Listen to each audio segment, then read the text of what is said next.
Hello, everyone. This is Yvonne and Lyle. Welcome to our true crime podcast today. Come on right along, let me tell you a tale. Thanks, everyone, for joining us for another episode on Walking the Blue Line. We have a cold case to discuss with you this week. Yeah, we do. And it's cold outside. It is cold outside. I chose this one because this time of year actually reminds me of this case almost every year because a majority of the big events associated with this kind of happen, we're a couple of weeks out from Christmas, which makes it sad, but it also brought some closure to a family, if you can call it that. Why don't you tell us about The solid gold cold case in November of 1992, which actually was when Kayla was born. Yeah. 92 anyway. During that time of year, it's getting into wintertime. Some years are colder than others, but this year, the year of this case, there was actually snow out in November. Yeah, a little snow. And the initial events of this case happen around 5 p.m., which is usually dark out by that time. Yeah, the days are short and dark. So it seems almost a little bit gloomy in one aspect of it. It happens on November 7th of 1992. Starts off in Coeur d'Alene, Idaho. It does. A man in a very distinctive disguise goes into a children's clothing store, but more like a thrift store. The proprietors, there was a husband and a wife, and they had their kids there and one employee. Yeah. And so this guy walks in, he's got this disguise on, which is a baseball cap, sunglasses, a fake beard, and a trench coat. Of course, they're scared, and he orders them all to the back of the store. Yeah. Well, obviously, he's not there shopping for kids' clothes. No, he makes them go to the back of the store, and then he proceeds to have the employee tie up the owner. He didn't tie up the kids or anything, but the owners. And then he produces a silver handgun to demand money from them. Well, they're just a secondhand clothing store, and so they do give him the money, but it's a very small amount. It's like $100. And so he then proceeds to leave. He doesn't get much, so I'm thinking that he's got to make an alternate plan to get more. Spokane is his next place that he hits. It's about 20 miles. The interesting part, though, is that it is separated by a state line. So you have Coeur d'Alene in Idaho and Spokane Valley in Washington. In this case, there's two different agencies investigating. The first incident happened in Coeur d'Alene City. They take the major role investigating that robbery. And now our second incident happens in the Spokane Valley, and it is a store called Cole's Tradition and Hope. That's right. It's 8:00 now, and they're getting ready to close. It's dark outside, and it's a husband and wife that own this store. The wife is disabled. She's in a scooter.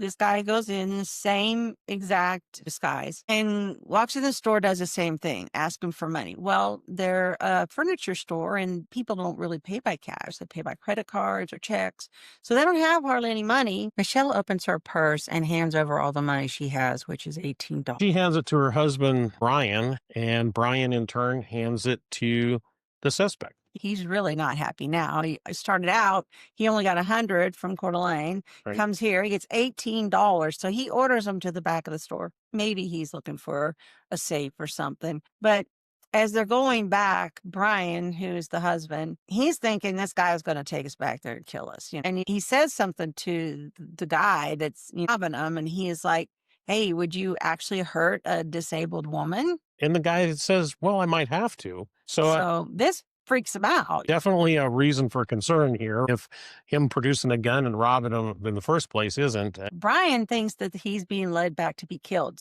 He decides, hey, this is my chance.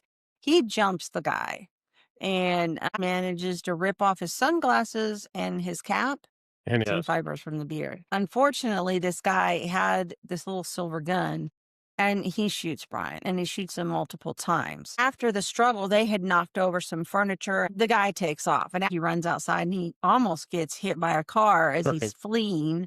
Yeah, he's running away in the dark because, like we said, it's dark out. And this lady almost runs him over. She has to slam on her brakes. But it actually causes her to see him and get a little bit of description of this guy that's fleeing the scene. Meanwhile, back inside this store, Brian is bleeding and his wife then calls 911. Deputies show up, obviously, to investigate initially, and the medics show up. Michelle knew one of the medics that arrived on scene, and they were trying to comfort her and reassure her that everything was going to be okay. And Brian was talking and, Right. and he was lucid. And, well, I'll see you at the hospital. And the medics take him. She stays there to talk to the detectives and give them some more information. And then she goes to the hospital. But unfortunately, during surgery, Brian passes away, succumbs to his injuries. So now this goes from being a robbery to a murder. Detectives do all of their diligent work along with the forensics people to collect all of the evidence that's at the scene. So The hat, the glasses, and those fibers you were talking about. right. And then where he ran outside the store, they found a footprint in the snow as well. And they were able to photograph that and preserve it. So, And also on the case in Coeur d'Alene, they were able to get a little bit of evidence from their scene, but their scene, it's not a murder. And so they get a fingerprint and some yeah, so cuffs. there were some handcuffs that were used to secure the owners. And Right. so they collect those and they were able to produce a latent fingerprint off of it, as well as they kept the zip ties and a number of other things. And those items went to the Idaho State Patrol Crime Lab in Boise for analysis. And then some of the items from the Washington crime end up going to Washington State Patrol Crime Lab. Right.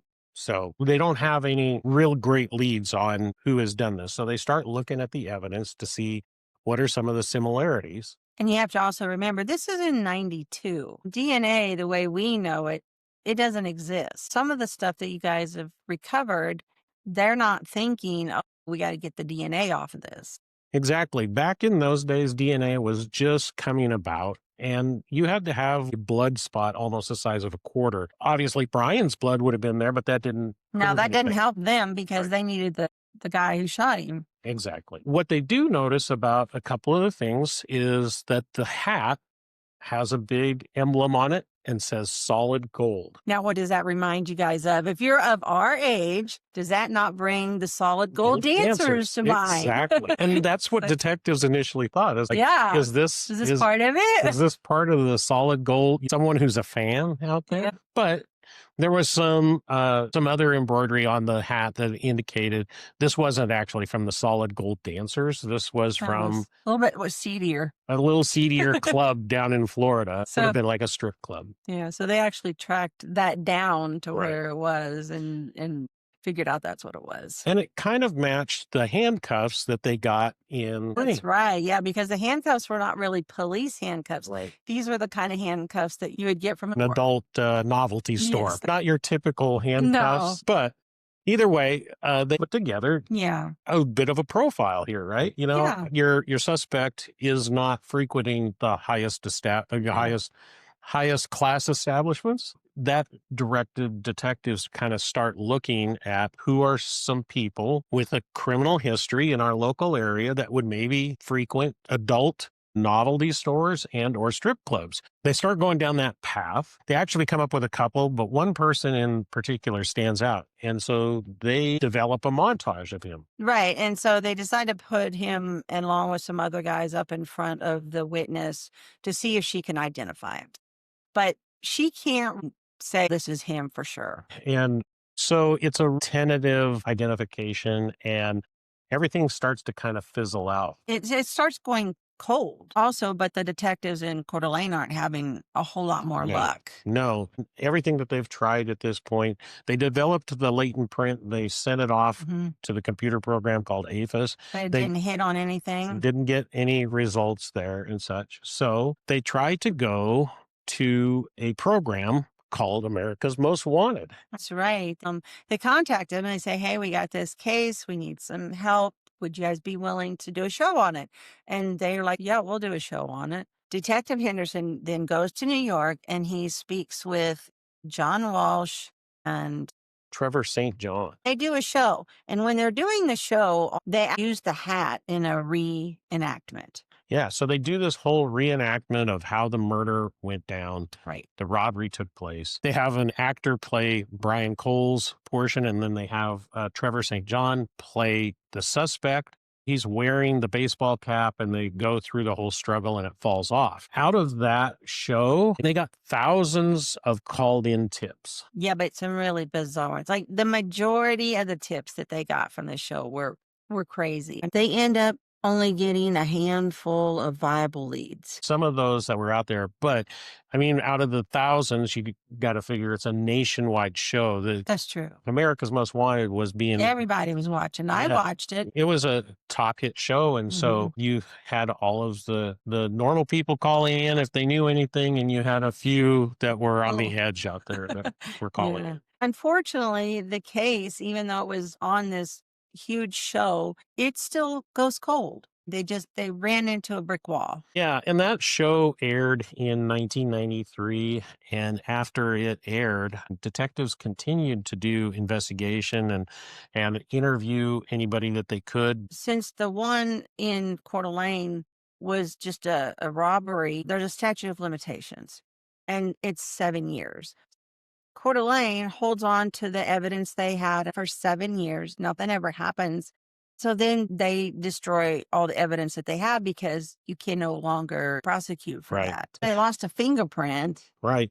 To Detective Henderson's credit, he had actually put in a request with them to preserve that evidence and send it to Spokane County when they were finished with it. But somehow that message got lost in translation.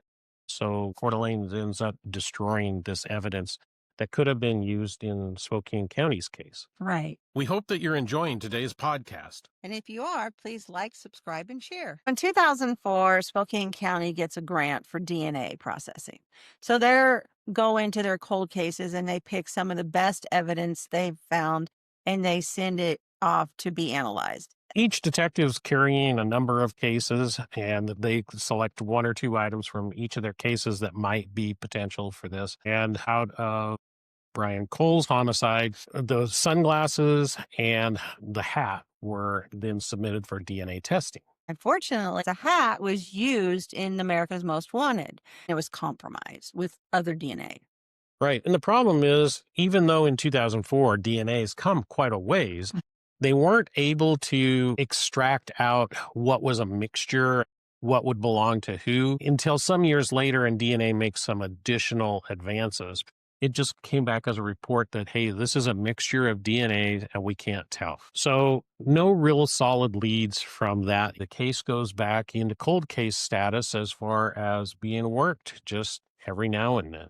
Until you then are in major crimes, and this happens to be one of the cases you're handed, and you come across some evidence that had never been submitted before. When I came into major crimes, I was handed about 5 or 6 cold cases, and this being one of them. It was not the first one that I went to and started trying to work on. So in December of 2010, I take and upon reviewing all of the evidence, find this clump of fibers that look like they came from his beard during the fight. And I sent those off to the Washington State Patrol Crime Lab to have them examined. It comes back like undeniably that it's him. It's like 1 in 3 trillion that it wouldn't be him. So basically, it's him. They're able to match it through the database with a registered sex offender by the name of Patrick Gibson. Patrick Gibson at that time is living on the west side of the state, and he'd spent some time in federal prison. He has a pretty lengthy record. Yeah, he's got a long rap sheet. He was not a good guy at all. No, he definitely got around. So I'm going to go to work on following up on him to try to place him at the crime. Yeah, make sure that this DNA didn't wind up there by some unusual reason. So I got to show that he was getting around, had not only the opportunity, but maybe he was here in Spokane and such. So first thing we start doing is we look at his history. His history is pretty colorful. So in 1970, he steals a car and he gets into a shootout with the police. He takes his family along vacation. With right. And during this, what a family vacation. Gets chased by the cops, gets into a shootout, and in the end he ends up in jail. Right. So he gets thrown in jail, and then guess what? He escapes. Some miracle he gets out. Right. And he didn't go clean or anything. Oh, no. I mean, he's kind of a hardened criminal really early Yeah. in life. Yeah. Once he's out, and he's trying to make his escape, him and a second inmate escape together. They end up robbing a place and kidnapping one of the cashiers, and then it's a young girl, and they take her out to some federal property and rape her. And since it's on federal property, it is now a federal crime. He gets thrown into federal prison. Prison, yep. The fact that he's in federal prison, they house him with another federal inmate. Who is part of the cartel. He's a bad guy.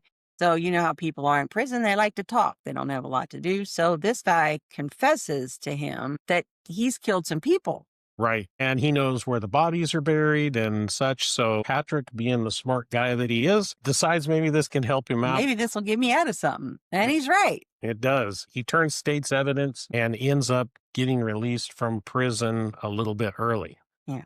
But since he is a bad guy, he just can't stay clean. He's out of prison after just raping and robbing this young lady. He's on probation living out in Seattle. On probation, you've got certain stipulations that you can't leave. You're not supposed to travel. You got to get permission to pretty much do anything. He didn't do that. No. He likes to gamble, right? Yeah, he does. One of the first things is some frequent trips down to Vegas. Yeah, and he gets a girlfriend down there. Apparently, he's pretty smooth with the ladies or something like that. He meets up with this waitress who works at Caesar's Palace and starts a relationship with her. Yeah, but he does some more traveling. He goes to Montana and several other states, California. Of course, everywhere in between. So Oregon, Idaho, Wyoming, and such. And to some degree, in looking through his history, we can verify that he was running around all these places without telling his probation officer. And through that, you find out that he was in this area along the dates. Just a short time from when the homicide happened here of Brian, he was contacted by the police over in Montana. Right. So we could show that since he lives in Seattle, he definitely was traveling through this region. But not only that, what we establish is he commits these robberies here.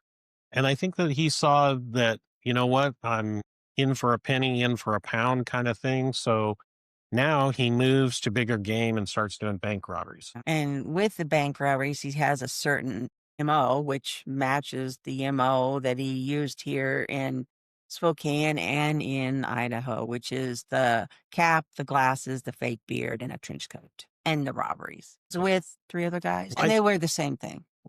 They weren't making much money on those initial robberies. I mean, just like robbing Brian and Michelle. I mean, $18. Yeah, he's not getting anything. So he decides to up his game, brings in these guys and calls them a crew. And in their last bank robbery, they net $250,000, $250,000. But the FBI has been on him. One guy has been following him, right? Right. One of the FBI agents talks to me extensively during this investigation about the amount of time he put into surveilling Patrick because of those bank robberies. Unfortunately, they weren't onto him early. Otherwise, maybe the incident with Brian wouldn't have happened. But later on, they're on him. And so he gets arrested again for bank robbery. Yep.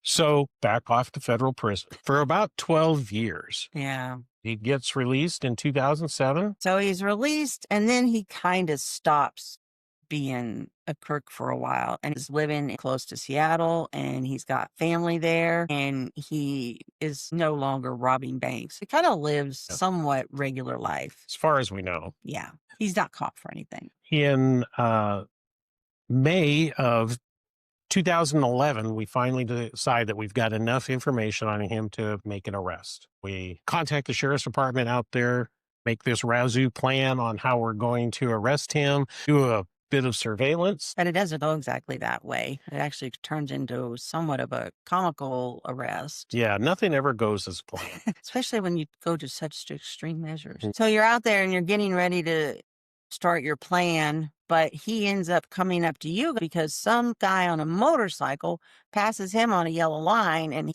goes, "Did you see that guy?" We're sitting alongside the road just waiting to take him into custody. And he comes up to them complaining about some motorcycle rider. Yeah. Yeah, a reckless driver. When he comes up and says, "Hey, did you see that guy?" Then we're like, "Well, yeah, but can we talk for a minute?" And actually, it wasn't us. It was a couple of deputies with the local sheriff's office out there. And they take him into custody and put him in a car. And I walk up and identify myself and say, "You're under arrest."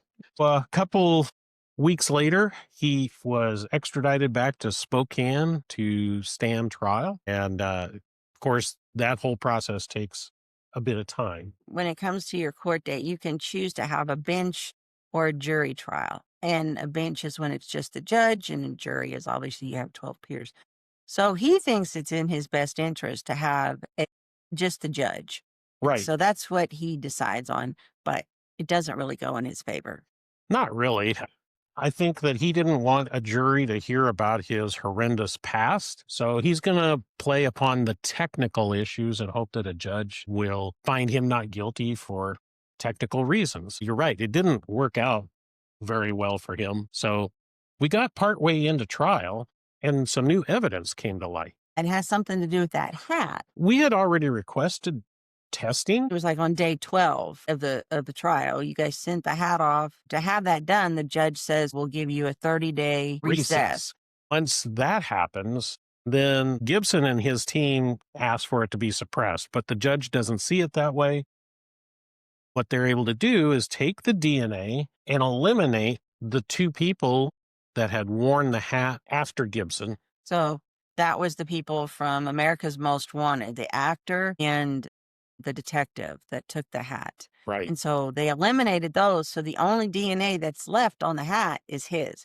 So Yeah. he was trying to say it was his buddies who was using his disguise, but DNA proves that that's not true. That was a really unusual defense that he was trying to provide, saying that it wasn't him that had killed Brian Cole. It had to have been one of his co-conspirator, the crew in the bank robberies. He's like, one of those guys had to have taken my disguise and wore it when they killed Brian. But DNA proved that not to be true. right, it was only Patrick Gibson's DNA on those items.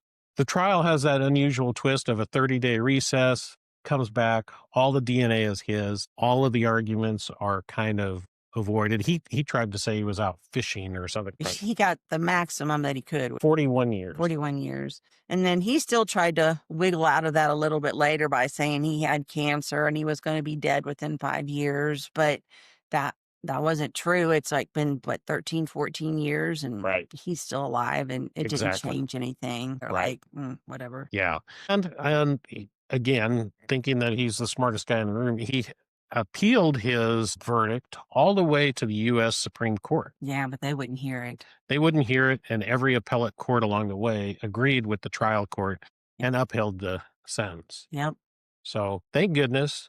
Patrick Gibson, behind bars, guy who should never be out.